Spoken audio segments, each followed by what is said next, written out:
I'm Ellie Barrett, and this is the second of a series of video talks focusing on the themes and ideas which are explored in my exhibition Explain Things to Me at Subsidiary projects. In this video, I'm going to take a closer look at the plinths that each of the sculptural objects are sitting on. And like everything in this room, the plinths are made completely from salt dough.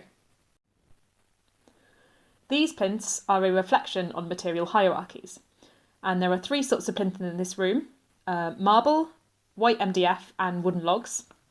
Each plinth supports an individual object and has been built specifically to that object's dimensions. And there are no hard and fast rules about which object goes on what sort of plinth. It's more a combination of aesthetic decision, structural stability and implicit meaning. So, for example, the replica of the Barbara Hepworth sculpture is on an MDF plinth because it's quite heavy and I can reinforce it structurally, but it also looks most striking against white. The fruit bowl is on a marble plinth to emphasise the Barockian subject matter, and the balloon is on a log, which contrasts a manufactured material with a natural one. The plinths are also used to represent different materials for sculpture and to think about how they are arranged hierarchically. The dominant way of imagining how the world works is that humans are masters of their material environment. And this goes all the way back to Aristotle, who hypothesised that matter is only meaningful when it submits to form. So that means when you make something out of it. And there are so many problems with this. Firstly, it's got misogyny built into it, as it assumes that men are creators and women are nothing but raw material to be shaped by a man.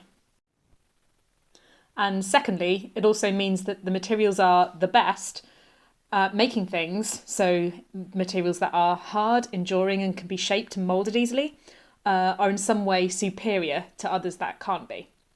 And this led to the establishment of material hierarchies, which are still present today. And so things like marble, bronze and metal are positioned at the top, wood a little bit lower, all the way down to formless materials like dust and earth at the bottom. And this is called the hylomorphic model.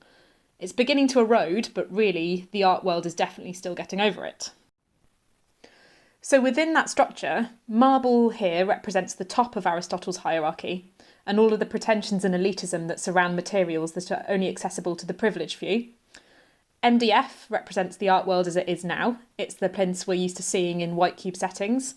And wood represents natural, raw, unprocessed materials which are at the other end of the spectrum from marble. Making the three out of the same material is a way of trying to call out pretension, flatten the hierarchy, and examine these materials as part of the same network.